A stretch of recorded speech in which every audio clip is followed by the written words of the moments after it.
Good morning, I'm Angelo Castro III. I'm Angela, and we are the Castros. We bring you the news. And the views that make you think. Sometimes we agree. Sometimes we don't. This is News and Views. And here are today's headlines. Opong has intensified into tropical storm while moving west-southwestward over the Philippine Sea according to Pag-asa.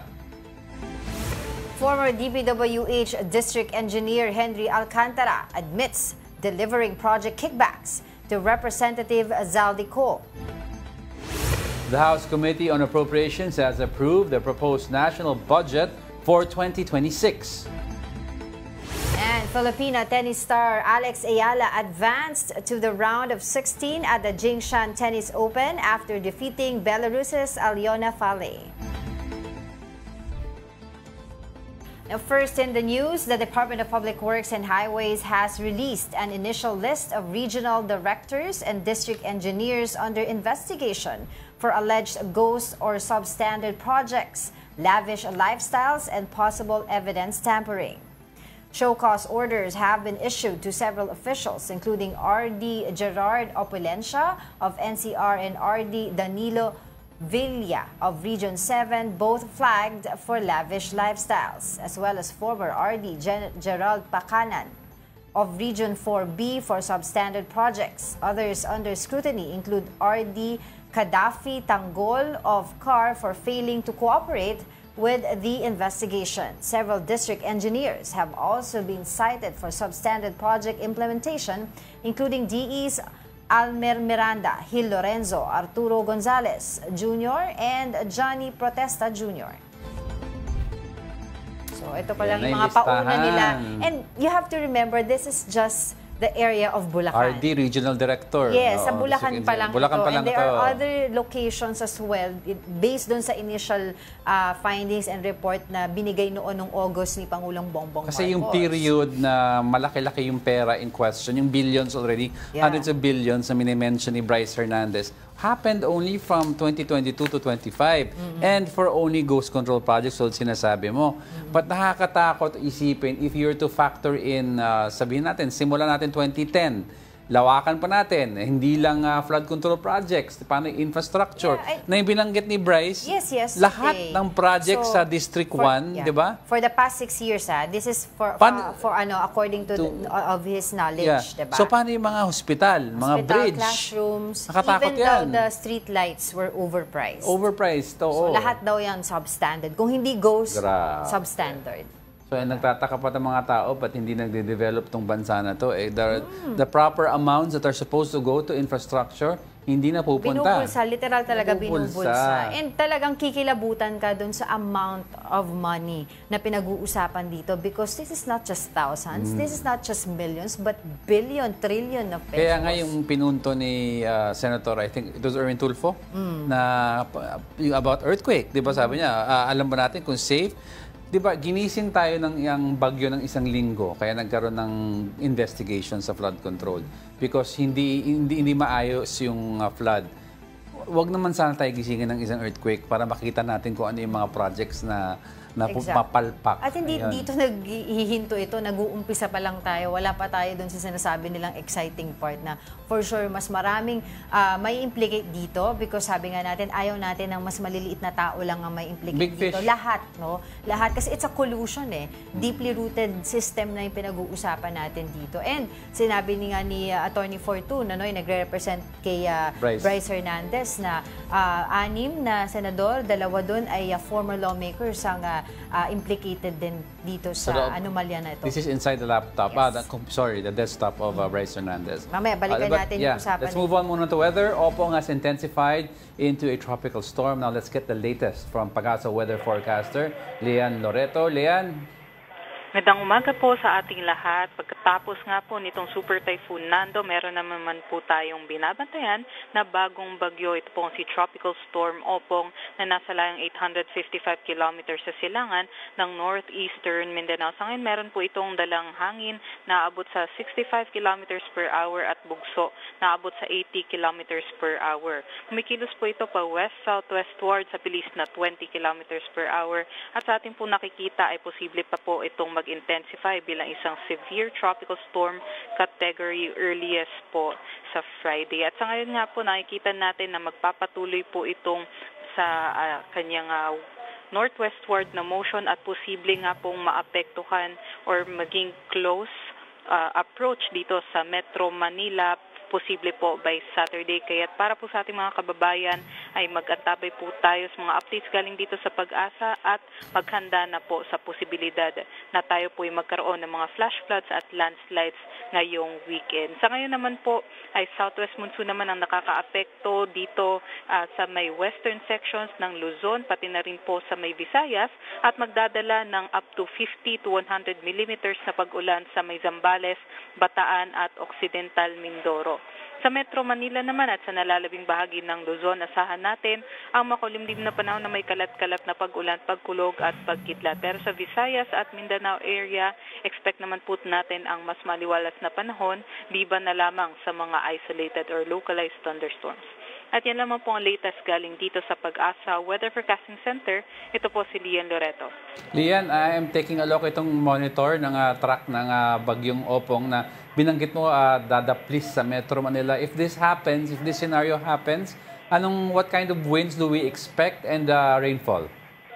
Ito pong sa winds na ating in-expect, posible po kasi mag-severe tropical storm categories yung mas malalakas po yung ating mga hangin na i-expect dito sa Metro Manila, kaya posible po ito makatopple ng mga billboards to. So ganun po na mga hangin ang pwede nating i-expect. Sa rainfall naman po, sa ating nakikita ay malalakas din po yung ating mga pag-ulan. Una po yung makakaranas nitong mga pag-ulan na ito ay dun po sa may Eastern Visayas area, pati na rin po sa may Bicol region at sa may Southern Luzon. Earliest nga po ay by Friday, so naghanda na lamang po tayo sa ating mga kababayan. Ito bang si Opong ay yung paglakas niya ay dahil din sa habagat? Ito pong si Opong ay lumalakas po ito dahil nandun pa po ito sa may Philippine Sea area, so mainit po yung ating mga karagatan at yun po yung nagfu-fuel ng ating bagyo at mas lumalakas po ito habang kumukuha po ito ng moisture doon sa Philippine Sea. Pero sa paglakad niya doon sa magiging maapektuhan niya na area, may posibilidad ba na humina siya? Habang binabagtas niya po or maka-encounter na po ito ng terrain, ay posible po itong humina. Kaso nga lang po ay magpapatuloy pa rin po yung mga pag-ulan nito at dahil nga ay konting terrain lamang po yung itong madadaanan nito by that time. So expect na lamang po tayo ng heavy rainfall pa rin habang binabagtas nito ang Bicol region. Lian, I understand we're in the transition phase to going to kasi bare months, no? So ano impact nitong transition phase kay Opong and other storms na papasok sa Philippine area? Sa ngayon po ay ina-expect naman po natin na mas marami po yung mga bagyo na ating inaasahan sa second half of the year, no? So expect pa rin po natin na meron pa rin po tayong mga bagyo until December at sa ngayon nga po ay posible pa rin ang mga track po ng mga bagyo natin ay dito na nga po sa may central Philippine area. So ganun po yung ating expectation. Central Luzon? Is that what you mean, Lian? Sa Central Luzon, karamihan? Hindi po, sa may Central Philippine area po. So dito po sa may Bicol regions, may Eastern Visayas, pati na rin po sa may Southern Luzon. Okay. Meron pa ba tayong nakikitang iba pa sa ating weather system sa papasok sa ating Philippine Area of Responsibility? Sa ngayon naman po, wala pa po tayong binabantayan na other na sama ng panahon within the PAR. Ngunit magantabay na lamang po tayo by next week kung meron pa pong mabuo dito po sa ating PAR. Alright, maraming salamat sa iyong oras, Pag-asa Weather Forecaster, Lian Loreto. Now, in other news, former DPWH District Engineer Henry Alcantara claimed that Representative Zaldico was behind billions of pesos funneled into flood control projects. Here's a report. This photo showing bundles of cash spread out on a table allegedly represents money pocketed by Congressman Zaldico. In a Senate hearing, former DPWH District Engineer Henry Alcantara revealed that COA was behind billions of pesos funneled into flood control projects.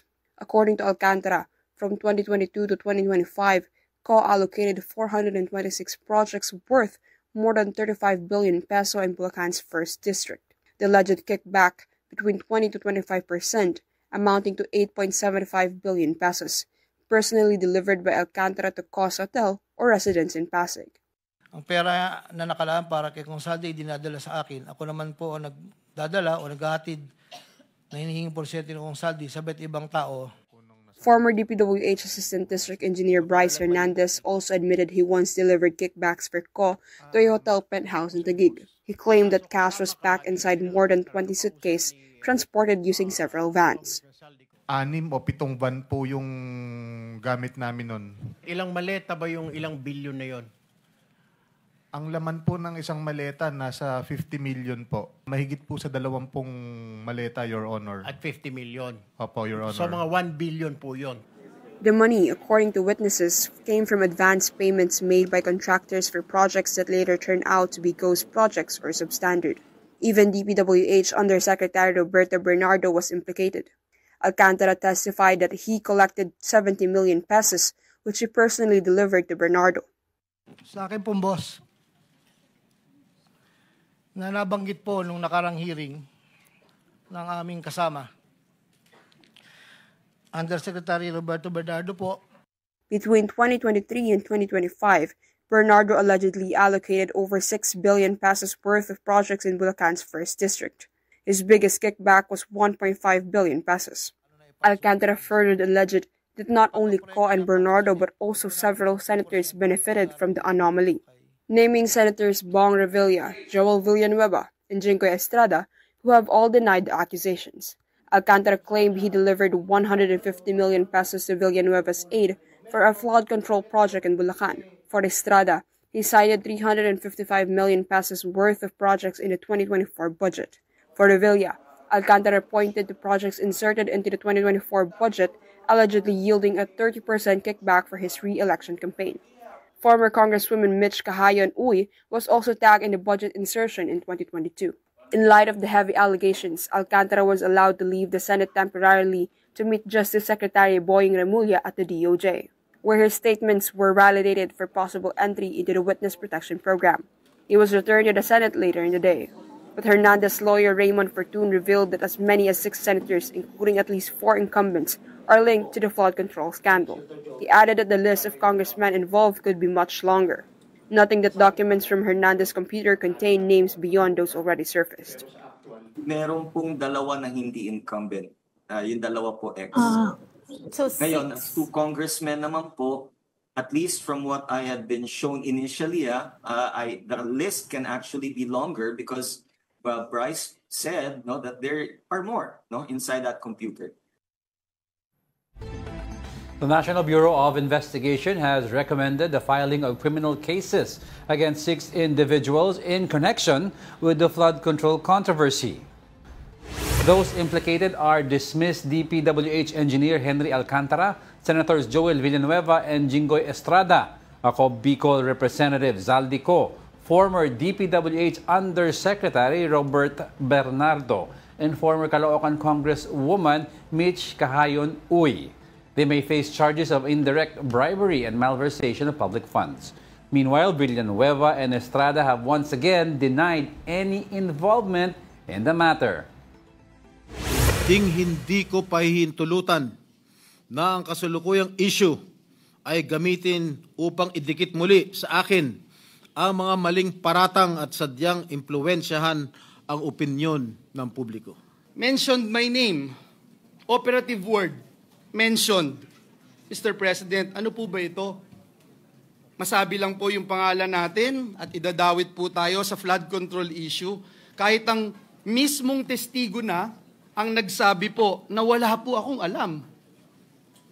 Mema lang, may masabi.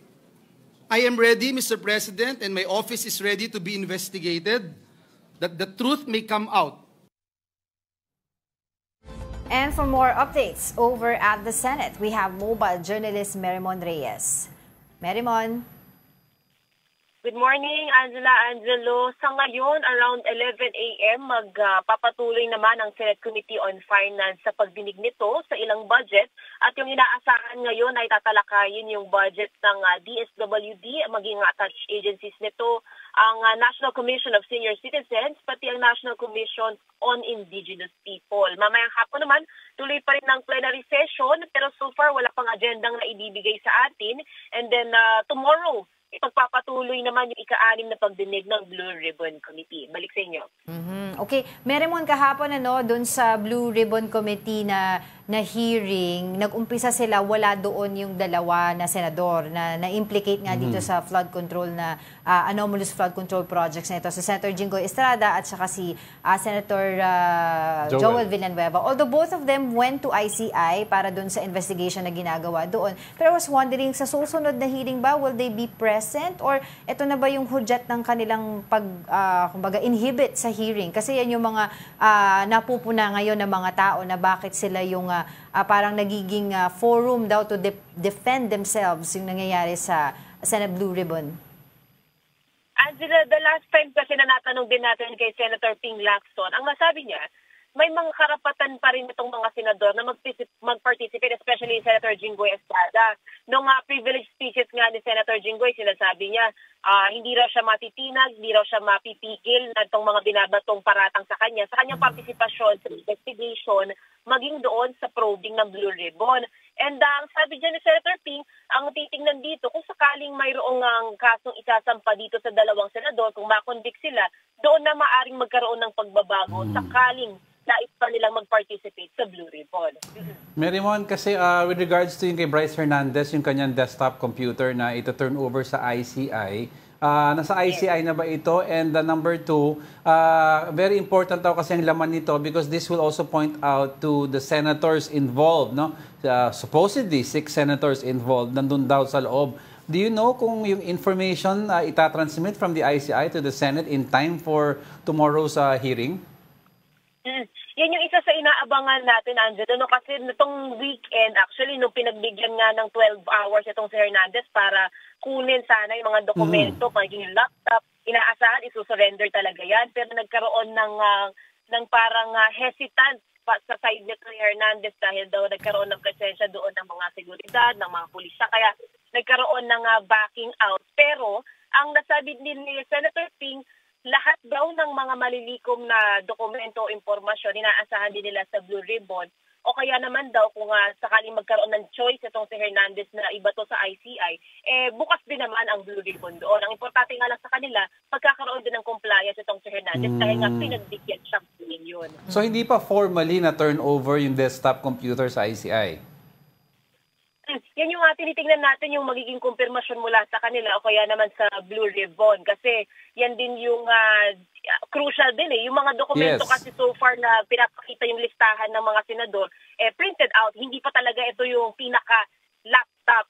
So ang nasabi din dyan ni Attorney Fortune, meron parang ibang mga dokumentong alam at parang willing ibigay itong si Hernandez na magmumula sa kanyang laptop. So titingnan natin ngayon kung magiging full surrender ba ng laptop o magpi-print out ulit ng mga dokumento mula doon. Clarify ko lang, Meremon, on my part, no? Are we kasi aside from Senator Joel and Senator what's his name, Jinggoy Estrada and former Senator Bong Revilla, supposedly there are 6 senators. Ano ba ang naririnig mo, Meremon?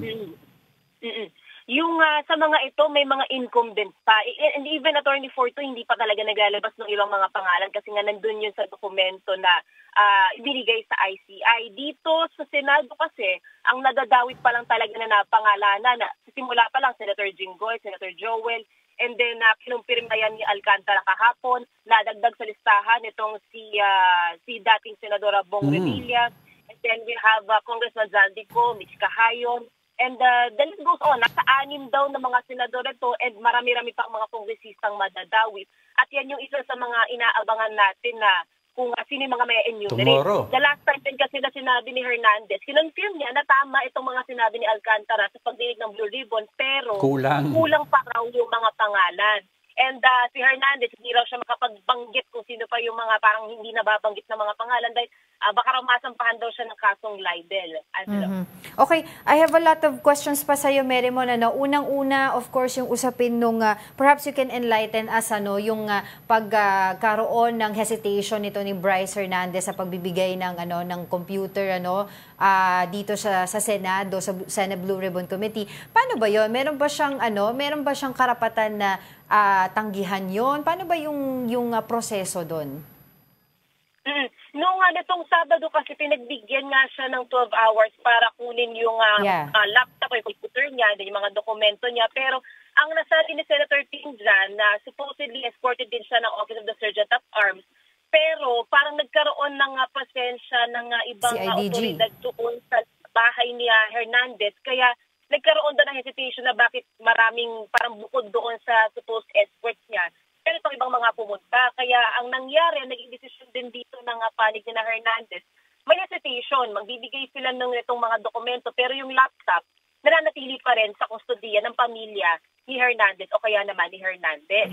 And sabi pa ni Senator, akala niya nung nagsisibalikan na yung OSAA sa Senado, dala na raw yung laptop, pero yun nga yung naging naratibo, nagkaroon ng hesitation. Kaya even itong sa panig ni Hernandez, itong mga dokumento, yung isa-isa pa lang na lumalabas. Pero ngayon na nasa ICL si Hernandez, titingnan natin kung magkakaroon na ng full surrender talaga o magkakaroon ng pangungurot ulit ng mga dokumento. Sa bagay kasi wala naman pang warrant kung sakali, so talagang ito ay pag-aari pa nila. Ang tanong din dito, voluntary kasi. Merrimon, yung sa evaluation naman ni Henry Alcantara kahapon, dinala siya ni DOJ Secretary para nga ma-evaluate yung kanyang testimonya. Ito din ba ay gagawin kay Bryce Hernandez? Angela, sabi ni Justice Secretary Remulla, itong kay Alcantara, maging yung mag-asawang Vizcaya, and possibly itong si Hernandez, lahat i-evaluate nila, lalo-lalo na kung gusto talaga mag-apply for the Witness Protection Program. Pero nung natanong natin, so far ba sa nakikita nila, meron na bang lumalabas na qualified as state witness? Sabi ni Secretary Remulla, masyado parang maaga para magsabi. Hindi raw sila pwede makapagsalita patungkol dyan dahil masinop daw nila munang bubusisiin yung mga sworn statement na mag-asawang Vizcaya, maging nito ni Alcantara. At titignan din daw kasi nila yung credibility nitong mga resource person as state witnesses dahil mahirap daw kung bigla ang magkaroon na agad ng masasailalim sa WPP, pero baka may tinatago pa raw na impormasyon. Angela. So lastly, on my part, Merrimon, kahapon isa to sa mga pinag-argumentohan ng dalawang senador, yung usapin nga ng pagsasaoli ng mga pera allegedly na nanakaw. Sabi, nasa batas, na hindi naman kailangan, pero sinasabi ni DOJ Secretary, parte yun ng kanilang pakikipag-usap kung makita natin yung goodwill ng isang akusado, etc. But dito ba, meron ba mga pinag-uusapan din ito kay Henry Alcantara na magbibigay din siya, ibabalik niya yung mga pera? At sila, Vizcaya din ba? Kasi so far, ang naririnig lang natin, laging si Senator Rodante Marcoleta. Pero ang mga Vizcaya ba talaga, willing ba sila na magsauli ng pera? Angela, yan yung inihintay din natin na mula mismo sa bibig o sa panig ng mag-asawang Vizcaya kasi ang pinakahinaing nila o dinadaing nila is yung threat na natatanggap nila maging yung timbang ng kaalaman nila sa issue na to. Kaya nais silang mapasailalim state witness program o witness protection program.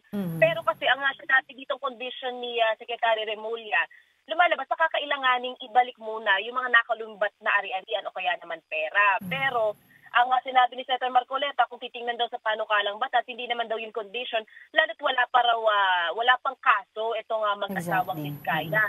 Then na-raise na Senator Bam sa mga lumipas ng pagdinig kung anong ibang way kaya na maaaring patungan o patawan ng penalty itong mga nasasangkot. Diyan napasok yung bid rigging. Pagka ginamit daw kasi yun, merong penalty na around 100 million to 250 million pesos para daw kahit papaano maibabalik daw itong supposed na nakaw ng pera. Ang sabi din ni Secretary Remulla, pwede raw before or after ibalik itong mga nakulimbat, basta raw magkaroon ng pagbabalik.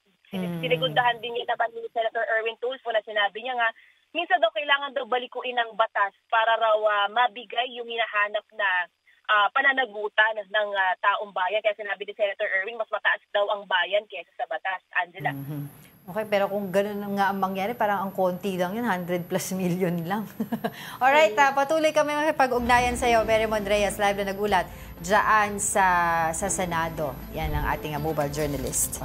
Actually, before you move on, si Henry Alcantara has said yes during the hearing na magsusole. And regarding the interpretation sa batas, maganda yung sinulat ni Dean Mel Santamaria about Senator Marcoleta na mali ang intindi ni Senator Marcoleta because there's such a term as good faith. Yun nga sinasabi ni DOJ Secretary. Good faith meaning that is up to the Witness Protection Program to show determine, what is good faith kung mag-a-apply ka ng witness protection. If good faith is... yun yung in-explain ni DOJ Secretary. Yeah, pero yung we should all read, inaengganyo ko yung mga viewers to read yung sinulat ni Dean Santamaria. Of course, he's a noted lawyer also about this issue. And he cited not only, without bending the law na claim ni Senator Tulfo, you don't need to bend the law because it is allowed pala.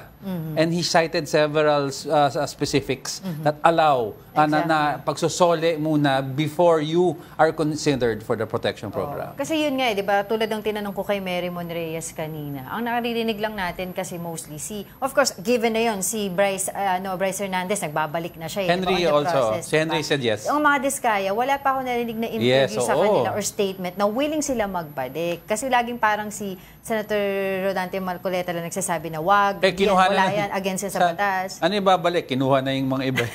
Hindi natin alam yan. No, kinuha na ng biyaya.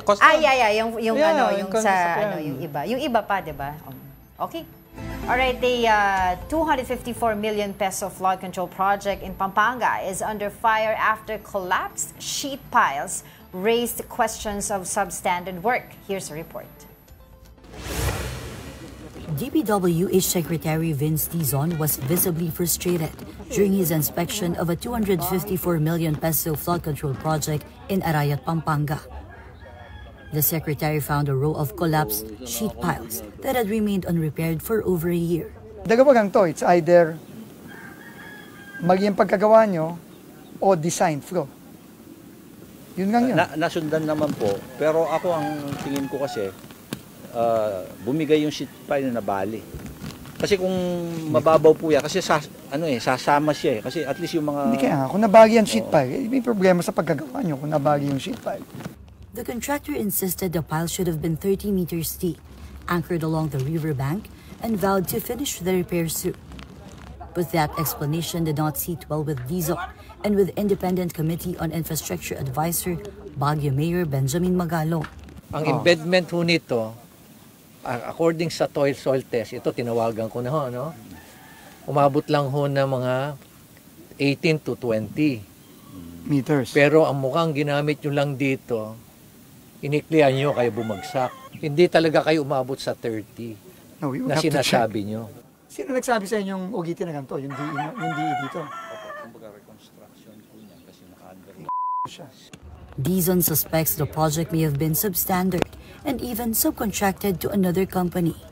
He further questioned the design of the project, noting the absence of the district engineer who drafted the plans. Ito, kailangan talaga ng flood control dito. Kitang-kita mo naman ang laki ng ilog eh. Di ba? Pero, kinakantado na naman ng mga tao dito yung flood control project na to. Kamukha na nakikita natin sa ibang lugar. Luzon pa lang to ha.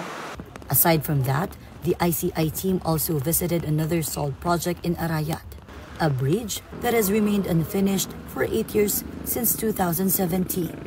Officials believe the project was left hanging due to a lack of funds, with the flood control projects in the area apparently given more priority. District engineers involved in the unfinished projects are set to receive show cause orders.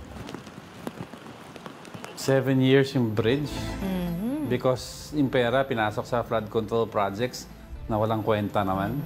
Well, since nakikita na rin natin si Secretary Vince Dizon kanina, no, nagkaroon tayo ng ulat na inire-recommenda niya sa AMLAC na i-freeze din yung air assets na worth 5 billion ni 4.6 7 billion. Oo, ni Representative Zaldico. Sana lahat may Tatlong helicopter, isang Gulfstream. Gulfstream, For reference lang, aeroplano. the Gulfstream was alleged na yung ginamit kay PRRD. Oo. But hindi. It was Hindi daw denied. yun. Parang iba daw ang tail number. Akala ko nga yun. Akala ng Tingnan iba natin. yun. Kasi ang kiniklaim was walang ginastos ng gobyerno.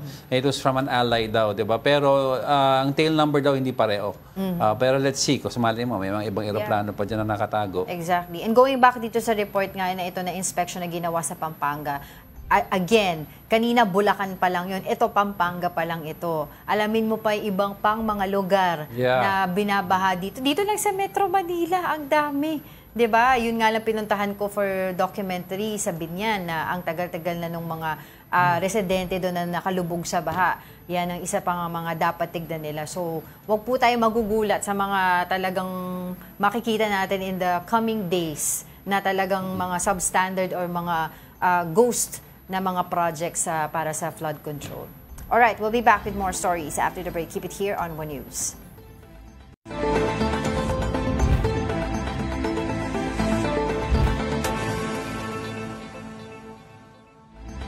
Good morning. You're still watching News and Views here on One News. The House Committee on Appropriations has approved House Bill 4058 or the proposed 6.7 trillion pesos national budget for 2026. Mobile journalist Amy Atienza has the report. The House Committee on Appropriations already approved the national budget for 2026. This includes additions in several departments, including the Department of Education and Department of Health. The Budget Amendment Review Subcommittee or BARC reallocated 255 billion pesos among various agencies after Public Works Secretary Vince Dizon managed to cut their budget down to 625.7 billion pesos for 2026. The health sector got the biggest share with an additional 60 billion pesos as PhilHealth subsidy. 29.2 billion pesos was also allotted for major government hospitals and children's cancer funding. Meanwhile, 22 billion pesos will be given to the Department of Education. House Appropriations Chair Mika Suwansing said most of these funds shall be allotted to the creation of more classrooms in the country. Around 20,000 classrooms can be made using the budget. The Department of Social Welfare and Development was also allocated an additional 32 billion pesos, which is particularly given to its assistance to individuals in crisis situations or AICS program. Other departments which were given additional funding include Department of Transportation, Department of Agriculture, Department of Agrarian Reform, and the National Irrigation Administration. This budget was approved by the committee with 51 votes in favor, 2 against, and 7 abstain votes. In other news, talks on flood control projects are still present in the lower chamber. House Ethics and Privileges Chairperson J.C. Abalos noted that Representative Zaldico should show up in the House amid the controversies. This is following the revoking of Co's travel clearance in the House of Representatives. What's very important here is that there must be no abandonment of public office. Yun po ang pinakamahalaga pagdating po sa mga travel clearances po natin. At pangalawa, kailangan sinusundan po ang nakasulat dyan. At kapag may paglabag, dyan lamang po magkakaroon ng cause of action.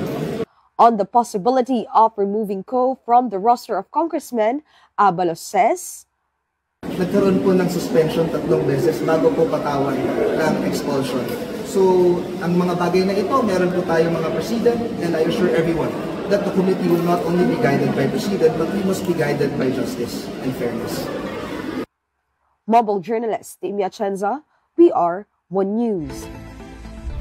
Amidst the continuing probe into irregular flood control projects, Bryce Hernandez and Henry Alcantara are at the ICI office. For updates, we have mobile journalist Arles de los Santos joining us via Zoom. Arles, what's happening?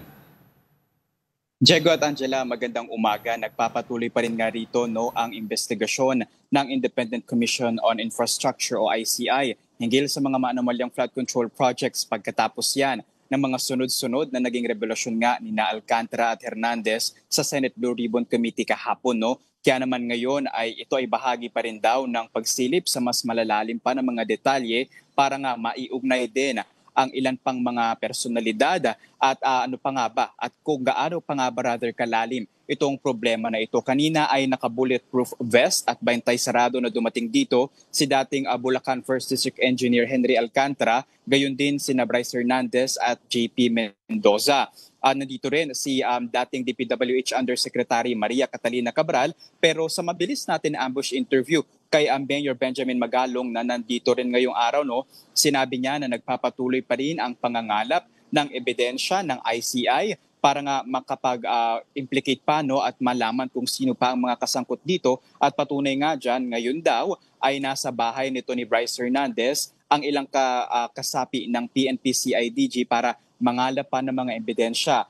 Sinabi din ni Mayor Benjamin Magalong na magkakaroon at makikilala natin ngayong araw ang spokesperson na kanilang itatalaga para mas mabilis na makapagbahagi ng mga impormasyon patungkol sa mga paggulong ng pagdinig dito. Kung makikita ninyo, no, dito sa aking likuran, Angela at Diego, ay medyo nag-aantabay tayo kung ano ang susunod na mangyayari dahil ilang minuto lamang nang umalis na dito si Engineer Bryce Hernandez at JP Mendoza para naman magtungo sa DOJ.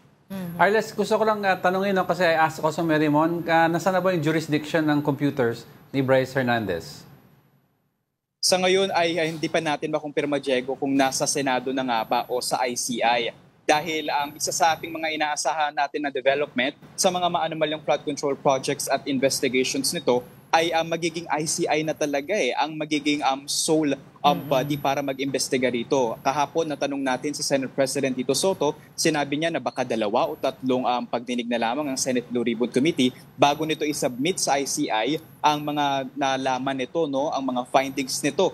Samantalang sa Kamara naman, kung saan ay dumalo rin si Hernandez at inaasahan na magbibigay lalim pa sa issue na ito, ay inaasahan din na baka may pagkakatao, may chance na hindi na rin nila pagulungin ang investigasyon doon. Pero bukod dyan sa computer, Diego, ay sa pahayag natin kay Attorney Raymond Fortun sa isa sa ating mga programa, kinumpirma niya naman na kinausap na nila si Bryce Hernandez na ibalik ang mga arian nito gaya na lamang ng ilang mga pera nito. Kaya naman sinabi kanina ni Baguio City Mayor Benjamin Magalong na ibabalik na rin ito ni Hernandez ang isang sasakyan, isang luxury car na ayun nga, ito ay daw gagawin niya in good faith at walang kahit anumang kapalit. Oo. Kasi ang pagkakaalam talaga natin, ang isosurrender ni Bryce Hernandez yung kanyang computer mismo sa ICI. So the question here now, kung nandyan na ba, gagamitin na ba ngayong araw na to, yung computer na yun, bubuksan na ba? Kasi if I can remember it correctly, sabi ni Senator Ping Lacson, nakasil na daw yun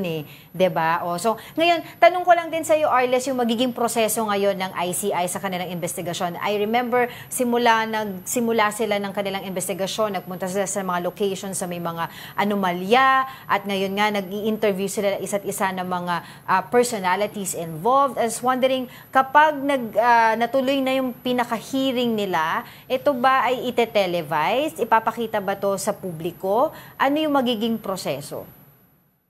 Sinubukan natin makuha yan, Angela, yung sagot dyan kay Baguio City Mayor Benjamin Magalong, pero nagkaroon daw kasi sila ng pag-uusap na wala mo nang ilalabas na impormasyon sa ngayon, kaya magtatalaga sila ng spokesperson. Pero isa rin yan sa ating mga hinihiling nga na magkaroon tayo ng access, pero maaari raw nating asahan na sa paggulong pa ng investigasyon dito ay nais nga na magkaroon talaga ng mapaparusahan criminal man administrative na mga kaso na maipafile para nga mapanagot ang mga may kinalaman sa maanomalyang flood control projects ng ating pamahalaan. Arles, tanong ko lang din, saan ba, para lang sa ating mga viewers, saan ba ginaganap ngayon? Saan nag-o-opisina, kumbaga, saan ang headquarters ng ICI? Itong ICI office, Angela, ay dito sa Taguig City, kung saan nga ito ay kasama sa compound ng Department of Energy. Mga ilang minuto lamang actually sa loob mismo ito ng BGC, kaya naman accessible naman siya, kumpara, though hindi pwedeng lahat makapasok, mabilis mapuntahan, kumbaga. Ano naman yung magiging proseso ngayon ng ICI? Kasi nung over the weekend ba, if I'm not mistaken, na i-turn over ni Bryce Hernandez yung isa sa mga luxury cars niya at hindi lang doon yung nagtatapos. Ano yung magiging proseso ng ICI? Saan dadalhin yung mga ito-turn over sa kanila ng mga luxury cars ng mga possible witnesses at anong gagawin doon? Bago natin sagutin yan, Angela, no, kanina ay nagkaroon ng press conference si Secretary Vince Dizon ng DPWH kung saan nga umabot daw ng 500 milyon ang mga pag-aari ng mga sasakyan ng ilan sa mga naiuugnay nga no, dito sa maanumalyang flood control projects at binabantayan yan, bukod pa yan no, sa mga back accounts na ipinapa-freeze na ng AMLAC. Patungkol naman doon sa mga sasakyan na ito-turn over ni Bryce Hernandez, hinihintay pa natin kung ito ba ay isusubasta o titignan pa rin kung legal ba itong nakapasok at nakuha ni Bryce Hernandez at kung may mga kaso nga ba na maaaring maisampa sa kanya. Sa pangalan ng magiging spokesperson ng ICI, meron ka na bang alam? Wala pa, Angela, talagang tsatsagain natin na makuha yan ngayong araw dahil inaasahan natin kung hindi na magpapatuloy ang pagdinig ng Kamara at ng Senate patungkol dito sa mga flood control projects ay mahalaga pa rin na malaman ng publiko kung sino-sino nga ba no, yung mga personalidad na may iuugnay dito at kung magkano nga ba ang kabuuan na maaari natin sabihin na pinagsabwatan, kontsabahan na pahagi ng pondo ng bayan. Angela. Well, sana pag nalaman mo na kung sino, makuha mo na rin yung numero para ma-interview na rin natin dito sa ating programa. And of course, bukod dito kila Bryce Hernandez at saka Henry Alcantara, meron pa bang nakaschedule na mga involved personalities na pupunta ngayon sa ICI para sa investigasyon?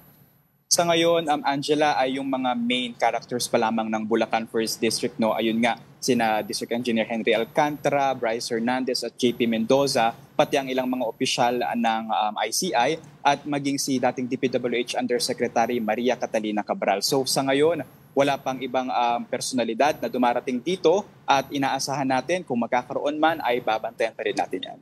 Alright, sige. Maraming salamat. Mobile Journal, Arles de los Santos. Usually, ang siste dyan sa confiscated items or surrendered items, if it is found na illegally smuggled, customs ang magbebenta niyan.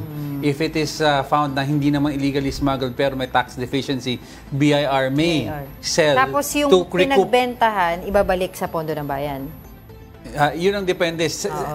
Depende sa agency involved. So kung if it's, as I said, if it's BIR, tax deficient, they can sell the cars to recover kung anong tax deficiency. Pag hindi naman tax deficient, kung illegally imported, pwedeng ibenta naman ng customs para sa pondo ng... It depends sa agency involved dito. I was wondering kasi since there is an independent commission na for this... No, wala silang power to... yun nga. I was wondering baka po pwedeng lahat ng malikom nila under their department, under their commission. No. Para makita, kunyari, 3 trilyon na peso ang ninakaw nitong grupo na to. Tapos makita natin kung magkano yung nabalik, magkano yung nakuha. They're only a commission. They cannot recover the money itself. They can refer it to specific agencies. Okay.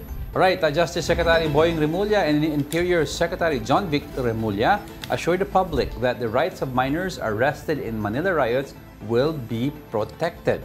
Authorities said 216 people were taken into custody during the unrest in Recto and Mendiola, including 89 minors. The children are under police custody and will be turned over to the DSWD. Under the Juvenile Justice and Welfare Act, children 15 and below are exempt from criminal liability, while those above 15 but under 18 may face charges only if found to have acted with discernment. In weather, Super Typhoon Nando's heavy rains caused a landslide and flooding in Benguet, affecting roads and local strawberry farms. Here's a report.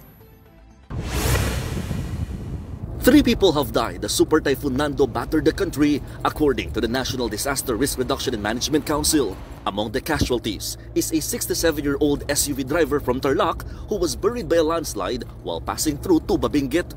A video captured the landslide seconds after soil and rocks tumbled down the mountainside along Marcos Highway in Barangay Poblacion. Several vehicles, including an oil tanker, were caught in the debris as residents rushed to help those trapped inside. Pagdating namin with my team sa site, nahirapan kaming mag-penetrate doon sa impact site mismo kasi yun nga sa cause yung unang landslide pa muna, nakakatakot i-cross yun kasi nga nagbabagsakan pa yung bato. Yung mga responders, nakita nila yung mga victims, yung iba nasa loob ng sasakyan.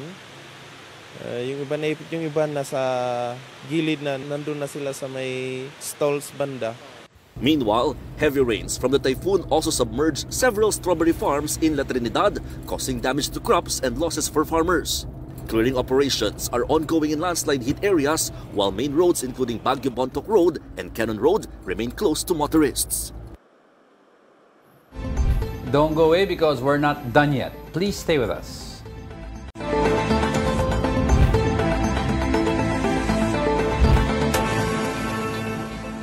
Welcome back. You're still watching News and Views here on One News. Progressive groups and families of drug war victims held a protest in The Hague, Netherlands. They called for accountability for former President Rodrigo Duterte's blood war on drugs. They urged the International Criminal Court not to delay the trial of Duterte. September 23 was originally set for Duterte's confirmation of charges hearing before the ICC, but the proceedings were postponed due to questions on his fitness for trial. Ayan, no? So little by little, nagkakaroon na tayo ng movement or resolution sa kaso nitong against the Pero former... kasi di ba, prior to the charges na final ng officially ng prosecutor yesterday, na napabalita natin, there were statements also from the camp of Duterte via VP Sara. Sinasabi niya na meron na daw bansa na willing mag-take in kay former President Rodrigo Duterte. Kung anong bansa yun, syempre, until now, hindi pa natin alam. Sinasabi lang nila. Pero ang panawagan kasi ng iba, kung pwede daw sa Davao City, mag-house arrest, he's not a risk. But madaming opposition to that. Pero ang makikita natin dito is, or what we're waiting for, since the charges have been read, and we already know kung anong kaso laban sa kanya, is sino ang mga next na hahainan ng warrant of arrest. And siyempre, the names that have been floating around are si Senator Bato. We also have Senator Bongo's name floating around. We also have former Justice Secretary Vitaliano Aguirre. Diba? And also, former General, PNP General Albayalde. Yung mga former PNP chief niya. Yeah, PNP chief. These are names that are floating around lang. So, we don't know kung sino talaga ang mahainan ng warrant of arrest, but that's up to the determination daw of the court and the prosecuting team. Siyempre, after nga na-release itong formal or official charges ng prosecution, nagsalita nga ito si former presidential spokesperson, si Harry Roque. Sinabi niya na this is nothing new anymore. It's not a surprise. Yung mga charges. Expected naman yan. Expected naman. And this is the first time nga daw talaga na nakarinig siya ng indirect co-conspirator.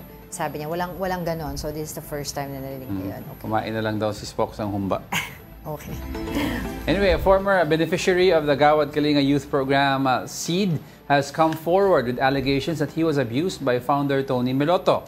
Here's a report by Ces Orenia Drilon. Michael and Albert had to keep this secret for years.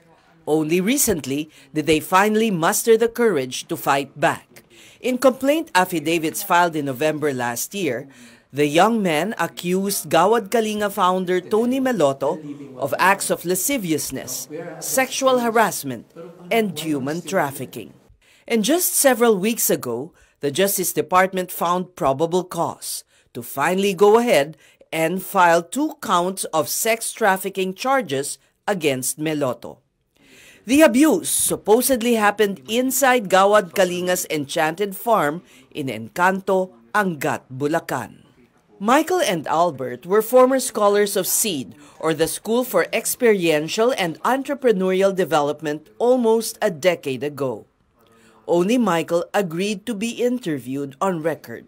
I didn't know really kung ano yung mga basihan ng qualifications. Pero ang narinig ko lang po doon na sinabi nila na yung scholarship is for the less fortunate that are given scholarships na dedikado talaga. So I think nung na-interview po ako, siguro nakita nila na I was dedicated. So I after a few weeks, I got a call from them. Michael was awed by Tony Meloto, the driving force behind SEED and all other programs of Gawad Kalinga back then. You considered, and eventually, you considered Tony like a father figure. Well, eventually. Eventually. When I was in the Spartan program na, so nagkaroon po kami ng strict rules or way of living. Kasi we were brought there to be mga individuals for nations. The Spartans were handpicked by Meloto from among scholars for leadership roles, men of honor as he called them. Para sa bayan po. Tinuturuan niya kami doon kung paano maging to end poverty for my family, for our community, for our country. Yun po yung term niya doon. So every day, there's this certain rules na gagawin namin, discipline na kailangan namin bumangon ng 5 in the morning. Tapos late na kaming matutulog ng gabi kasi how do you call this? Tuturo pa siya sa amin ng vocabularies, more vocabularies, values. But the earlier camaraderie and mentoring Michael got from Meloto would turn into a harrowing experience. I numbed myself for 7 years. I thought it was a way to forget yung nangyari. And then I tried to live like normal, pero it was impossible. I felt like there was a story behind the past na hindi natuldukan. And then, because I also attempt to file a case, I wrote an affidavit back in 2019. That story reached few people. Na only in 2017 na na-find out nila na wanted to journey midway through this. Kaya I'm just lucky to have those few people, to have these connections in finding the peace. Meloto has since denied Michael and Albert's allegations. In sports, Filipino tennis star Alex Ayala returned to action at the Jingshan Tennis Open in China, defeating Belarus's Alyona Fale in their round of 32 match on Tuesday. Ayala dominated the first set with a strong 3-0 start but faced a tougher challenge in the second as Fale fought back to level the score at 5-all. The top-seeded Ayala held her composure, winning the final 2 games to avoid a third set decider and secure her spot in the round of 16. She is expected to face Japan's Mei Yamaguchi in her next match. Yung earnings daw ng kalaban ni Alex medyo maliit daw eh. Bakit? 20 pesos daw eh. Bakit? Kasi 20 pesos per kilo ang Fale. Fale. Sabi ni BBM. Fale. Ang corny mo. Ako yun joke eh. ko kasi yan ni Joke ko Angel. yun eh. Behind the scenes, nag-joke siya na ano daw ang Fale? Tinatanim ng mga magsasaka. Fale. Hindi na nag-gets. Mag-quote ka na. Okay. So, balikan ko lang pala yung sa ICC, ha? Hindi natin alam kung magiging, yes. Kasi we're trying to reach out si Attorney Cristina Conti. We were supposed to have her on ata. Kasi yung ibang mga victims, they're planning to do yung parang expansion of charges. Yes. So, anong magiging implication? Baka mas tumagal pa. Ngayon pa nga lang na-cancel yung Or do they amend? Oo, na-postpone yung confirmation of charges si former President Duterte. So, what will happen next? Yung ating tanong. Maybe tomorrow we can have attorney on the show. But in the meantime, that's all she wrote for today's episode. And I'd like to leave everyone with a quote. There comes a time when one must take a position that is neither safe nor politic nor popular, but he must do it because conscience tells him it is right. And that wraps up today's episode of News and Views. Join us again tomorrow. I'm Angela Lagunsad Castro. I'm Angelo Castro III. We are One News. All sides, all the time.